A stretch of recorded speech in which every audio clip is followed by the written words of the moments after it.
Tudo bem? Aqui quem fala é o pastor Pedro Elísio, pastor da Primeira Igreja Batista em Paraty, e nesse trimestre nós vamos juntos estudar a revista Palavra e Vida, pensando sobre marcas da vida cristã, sobre a carta de 1ª, 2ª e 3ª João.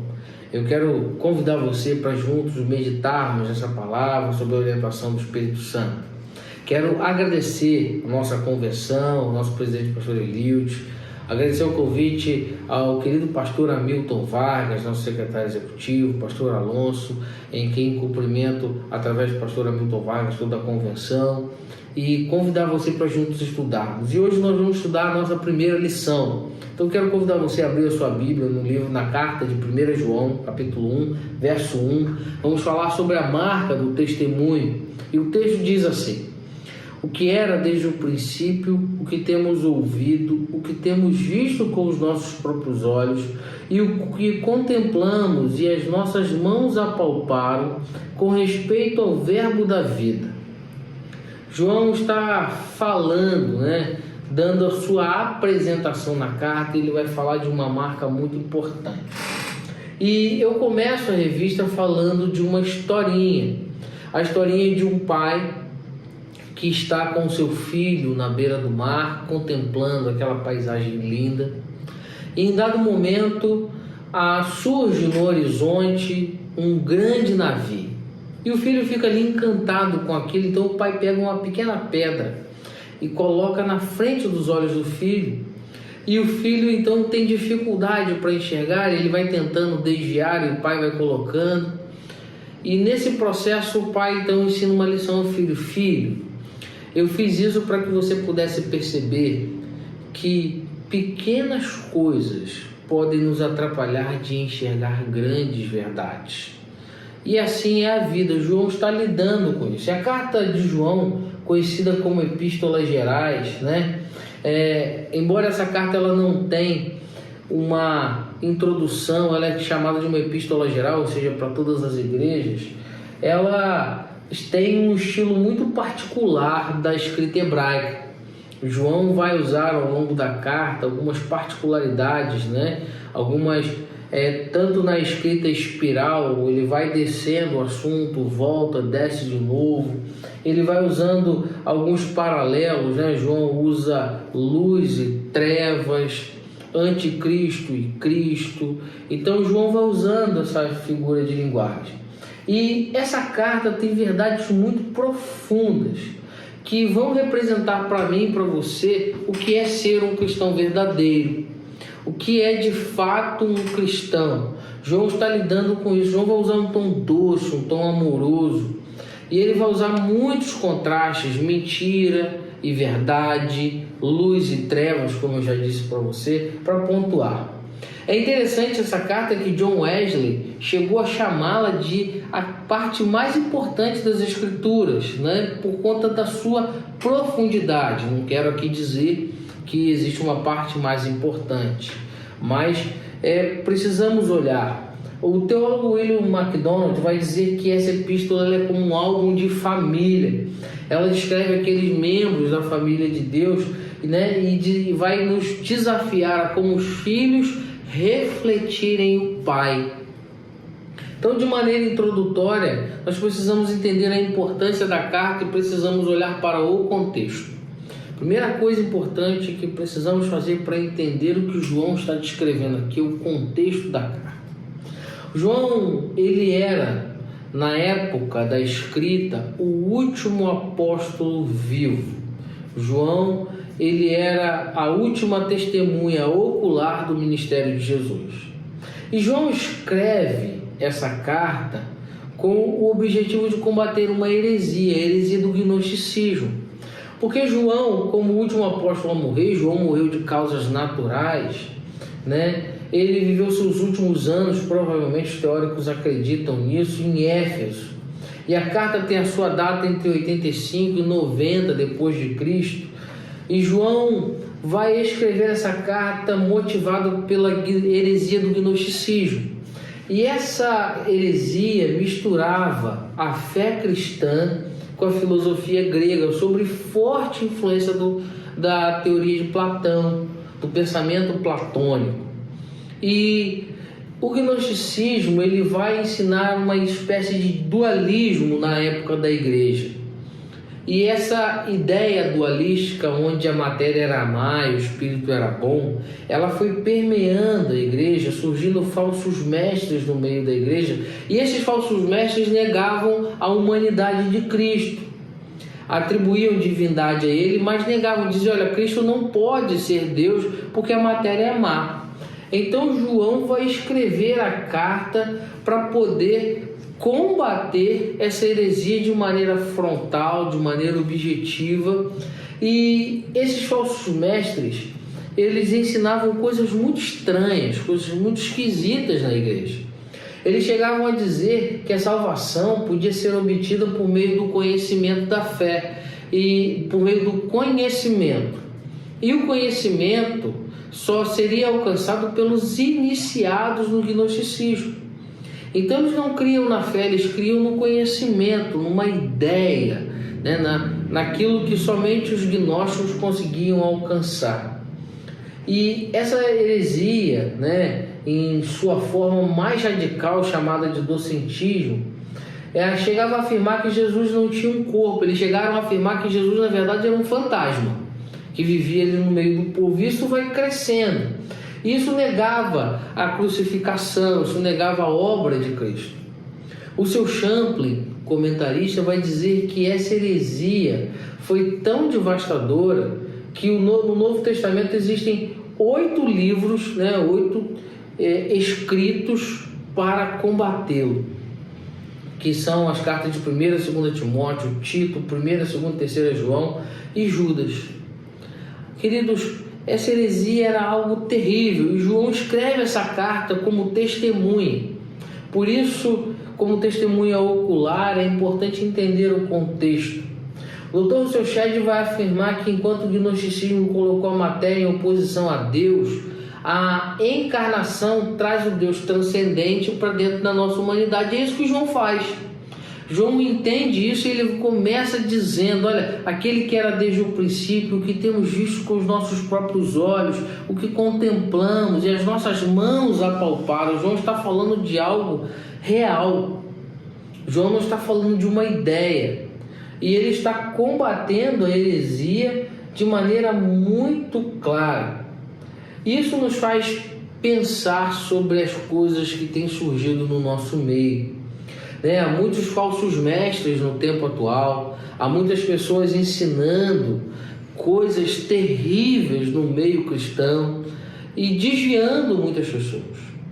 Por isso, entender o contexto dessa carta vai fazer dela muito real, muito atual para os nossos dias, porque João estava combatendo uma heresia que tentava diminuir o poder, a eficácia de Cristo, tentava ensinar coisas que não eram aquilo que Cristo havia ensinado. João escreve com um objetivo muito claro: combater severamente a heresia do gnosticismo e evidenciar as marcas dos verdadeiros cristãos. A epístola, como diz John MacArthur, é uma carta do coração do pastor preocupado com o seu rebanho. Por isso esse é o contexto principal. E a primeira coisa que nós vamos pensar, ou melhor, a segunda, depois de olhar o contexto, são as credenciais da testemunha.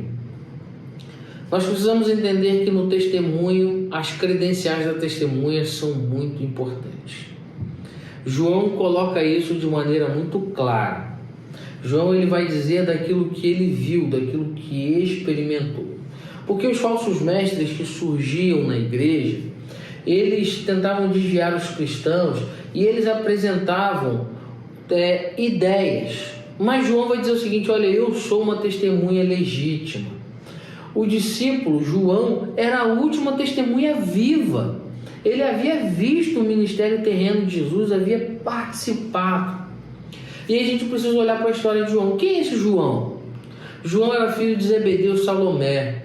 João era um homem importante, ele tinha o seu negócio de pesca, e a história de vida de João é o que vai credenciá-lo para ser testemunha. João teve a sua história transformada.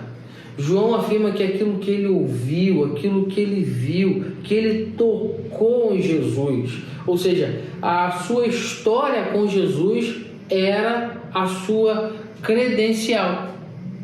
A sua história com Jesus era aquilo que o capacitava. Que eu vou estar olhando aqui, ó. Estou voltando em 3, 2, 1. Depois você junta lá. Tranquilo. Isso aí é facinho. Voltando em 3, 2, 1. E é a história de João que vai credenciá-lo. A condição especial de João, porque João foi discípulo de João Batista. E como discípulo de João Batista, ele vai deixar as fileiras de João Batista para seguir a Cristo. Mais tarde ele se torna um apóstolo. João teve, por conta da sua influência, a possibilidade de acompanhar o julgamento de Jesus. Você lê isso lá em João 18, né? Ele coloca Pedro para dentro. Ele vai receber mais tarde a incumbência de cuidar de Maria, mãe de Jesus, está lá descrito em João 19. Ele vai ser testemunha ocular da ressurreição. Ele vai descrever isso com riquezas de detalhes. A gente vai vendo isso nos evangelhos, lá no capítulo 20 de João, João descrevendo a aparição de Jesus ressurreto. Ele vai ver a ascensão, ou seja, as marcas que credenciavam João eram a sua história. Ele foi testemunha de tudo aquilo que Jesus realizou e o seu poder pôde transformar. E João foi tão marcado, ele era tão profunda essa marca nele, aquilo que ele havia testemunhado, que ele vai usar dois termos exaustivos para descrever isso, dois termos gregos. Ele vai usar o termo martúria, que significa testemunho, e martureu, que significa testemunhar. João usa muito isso, tanto no Evangelho quanto na carta. Um detalhe importante é que o Evangelho foi escrito para os não crentes, para que as pessoas crescem em Cristo. E a carta foi escrita para os crentes, para que eles soubessem como se comportar depois de crer em Cristo.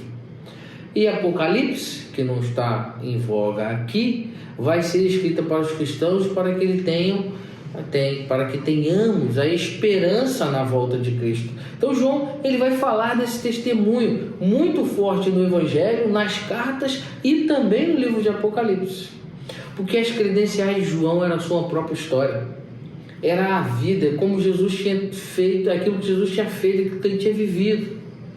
Queridos, o que nos credencia hoje como testemunhas ainda é a nossa história, aquilo que experimentamos, a transformação que vivemos, aquilo que temos visto. João vai dizer, olha, o que temos ouvido e o que temos visto com os nossos próprios olhos. João não está falando de uma história que foi contada, João está falando daquilo que ele viu.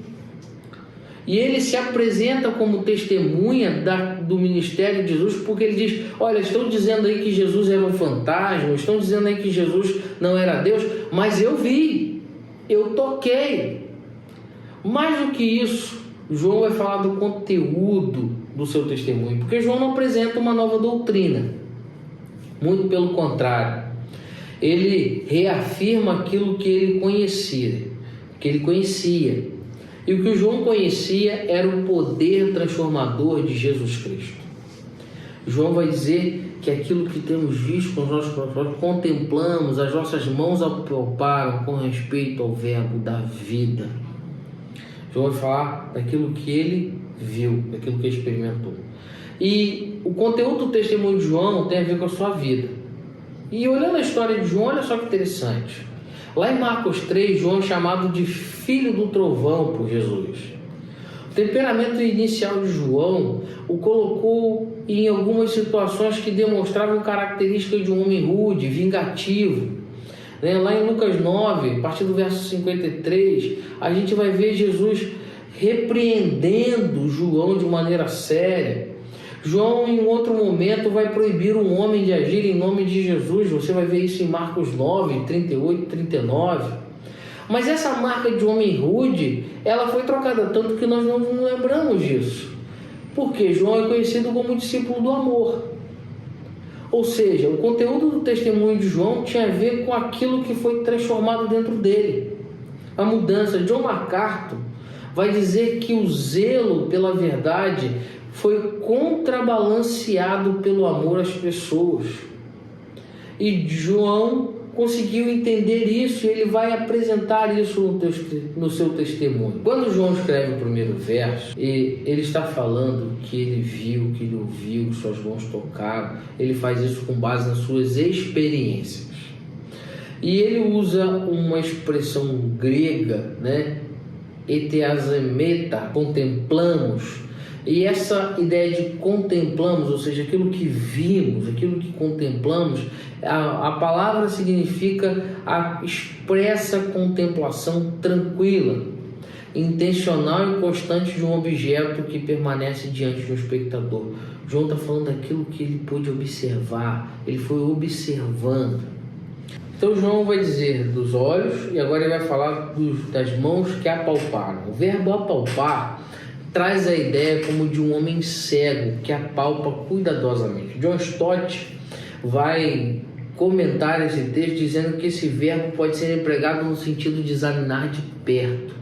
John está dizendo o seguinte: olha, a heresia diz que Jesus era um fantasma, mas eu examinei, eu toquei, eu senti, eu toquei nele. João teve a oportunidade de reclinar a cabeça sobre o peito de Jesus, então isso é uma facada na heresia, assim, na raiz. João põe um machado na raiz, Então ele vai declarar isso, porque, amados, a marca do verdadeiro cristão deve ser a transformação que a palavra de Deus causa na sua vida. Aquilo que Cristo faz quando aceitamos a Ele como nosso único e suficiente Salvador. E essa marca vai transformar a nossa história. Por isso João vai dizer, olha, não creio nessa heresia, e quem está dizendo isso é alguém que experimentou, alguém que sentiu, alguém que tocou, alguém que viu. Isso precisa nos fazer refletir sobre o tempo que vivemos. Nós vivemos um tempo onde muitas coisas estranhas têm surgido no meio da igreja. O testemunho fiel das Escrituras, o testemunho da vida do discípulo, ele é um poderoso antídoto para as heresias modernas que têm surgido no nosso meio, melhor dizendo. Podemos destacar as ideias do liberalismo, os misticismo, o pragmatismo religioso, mas tudo isso precisa ser combatido com uma vida de fidelidade às Escrituras. O nosso testemunho precisa ser o testemunho da transformação que a palavra causou em nós. Porque o testemunho de João era o testemunho daquilo que Cristo causou na vida dele. Por isso, nós devemos seguir o exemplo do apóstolo João em João 1, dizendo que proclamamos a respeito da palavra da vida. Por isso eu quero concluir chamando você para pensar sobre isso. O testemunho do cristão é algo que nós precisamos observar. A forma como nós nos portamos diante da sociedade, diante da igreja, são as referências que vão revelar a qualidade do nosso caráter. Um testemunho eficaz nada tem a ver com a capacidade de argumentação que nós possuímos, mas está diretamente ligado à transformação que sofremos quando nos relacionamos com Cristo. As credenciais são as mudanças visíveis no nosso ser. E o conteúdo do nosso testemunho não pode ser outra coisa que não seja o poder transformador de Cristo. Então hoje, nessa lição, eu quero convidar você a ser uma testemunha verdadeira daquilo que Cristo fez em você e da sua palavra, daquilo que a palavra tem feito na sua vida ainda hoje. porque ela continua sendo fiel, eficaz e verdadeira. Que Deus abençoe você. Eu quero orar com você. Pai querido, ó Deus, nessa hora onde estamos diante da palavra do Senhor, nós pedimos que o Senhor nos ajude a ser testemunhas fiéis, eficazes, verdadeiras, ó Deus, da Tua vontade. Ajuda-nos a ter uma vida que agrade ao Senhor. E leva-nos, ó Deus, como testemunhas verdadeiras, fiéis à Tua palavra. É a oração que te fazemos em nome de Jesus. Amém. Que Deus abençoe você, meu querido irmão. Um bom dia e que Deus te abençoe.